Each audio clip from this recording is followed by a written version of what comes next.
madwarna wkoll hawn ħafna nies li jħarsu lejn Ġesu, jħarsu lejn il-Knisja minn fuq għal isfel. Kif ħares Zakkew minn fuq is-siġra lejn Ġesu għaddej u jikkritikaw lill-Knisja u jaraw li mhux il-każ li jagħmlu parti minnha u jiddiskutu, jitkellmu fuqha u jissuspettaw.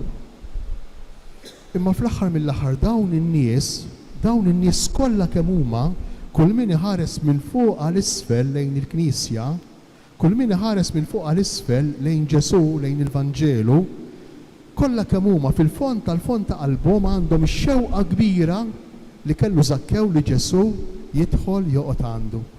U din iridu nkunu konvinti kollha kemm aħna minnha, b'mod speċjali intom li llum il-Knisja qed tikkonferma li qed tilqa' ir-risposta tagħkom għas-sejħa li l-Mulej qed jagħmlilkom u qiegħda tawtentika qed tgħidtiwa awtentika s-sejħa tagħkom. U mument importanti. U mument li jikkonferma dak li intom ilkom tiddixxernu r-rieda ta' Alla likom permezz tal-Knisja. Imma ħanduru fuq in-nies in ġenerali, fuq dawk li llum bil-mod il-mod qegħdin jitbedu, fuq dawk li bil-mod il-mod qegħdin iħarsu lejn il-Knisja minn fuq is-siġar u jarawhom minn fuq, jew forsi minħabba l-weraq li hemm qudiemhom minħabba n-nies għax qosra lanqas biss għadhom jarawha, lanqas biss għadha tinteressawhom, lanqas biss għadhom jagħtu każ ta' x'inhu jiġri. Ejjew nemmnu li fihom hemm il-qalb ta' Zakkew f'kull wieħed u f'kull waħda minnhom. Hemm qalb li qed tistenna lil xi ħadd bħalma Zakkew kien qiegħed jistenna lil Ġesu, lil xi ħadd li jistieden ruħu bidejh u jgħidilhom illum irrid niġi noqgħod għandek. U l-Vanġelu jkompli f'dik id-dar daħlet is-salvazzjoni. Qegħdin niċċelebraw il-konsagrazzjoni, l-anniversarju tal-konsagrazzjoni ta' din il-Knisja Katedrali. Xi fisser dan? Kieku jkollna nirriflettu ftit ninnutaw illi kull knisja ma b'mod speċjali l-Knisja Katedrali mhumiex għajr sinjali limitati, sinjali imperfetti, sinjali foqra ta' xiex? Ta' xewqa kbira ta' Alla li jkun mal-bnedmin.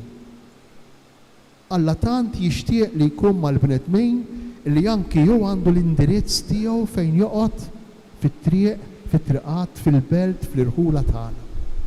Il-Knisja, id-dar tiegħu.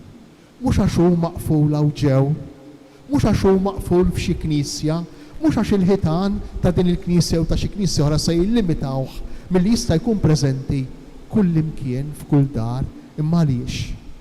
L-ewwel qabel kollox biex jirrispetta l-libertà ta' kull wieħed u kull waħda minnha. Jekk trid tista' tiġi, imma jekk ma tridx tista' toqgħod ma tiġix. Imma wara din il-libertà hemm imħabba kbira.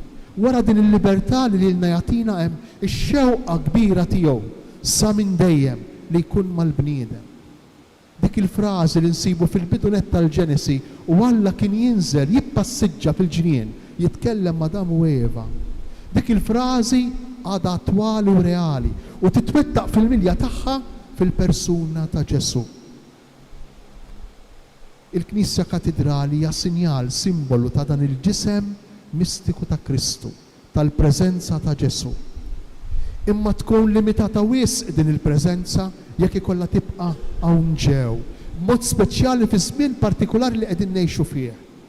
Hemm bżonn li aħna bħal Ġesu interqu fit-toroq tal-irħula u tal-ibliet tagħna. Hemm bżonn li aħna bħal Ġesu, interessanti l-Vanġelu sal-Luqa jinnota, ma nħarsux biss l-isfel lejn dak li interessana, lejn dak li prattikament huwa tagħna għalina, imma nħarsu madwarna u nħarsu l-fuq kif iħares Ġesu fis-siġar. Saħansitra Ġesu iħares il-fuq fis-siġar u jilmaħ lil Zakkew.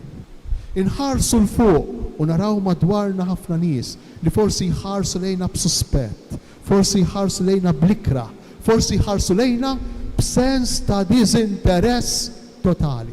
Jiġu jaqgħu qumu.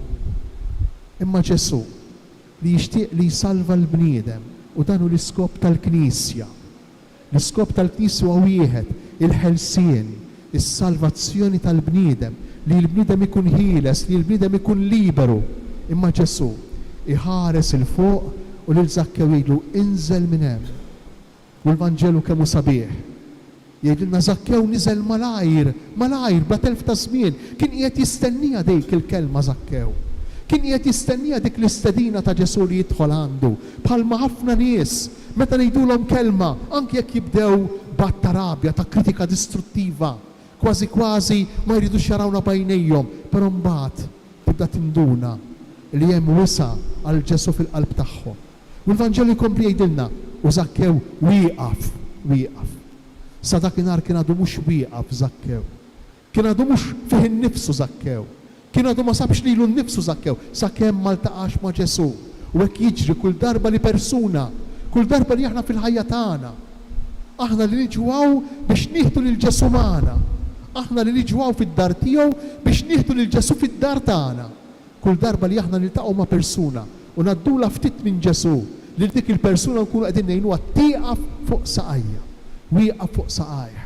U lil Ġesu jgħidlu dak li sraqt jinser roddu, anzi dak li għandi jinser nagħtih karità.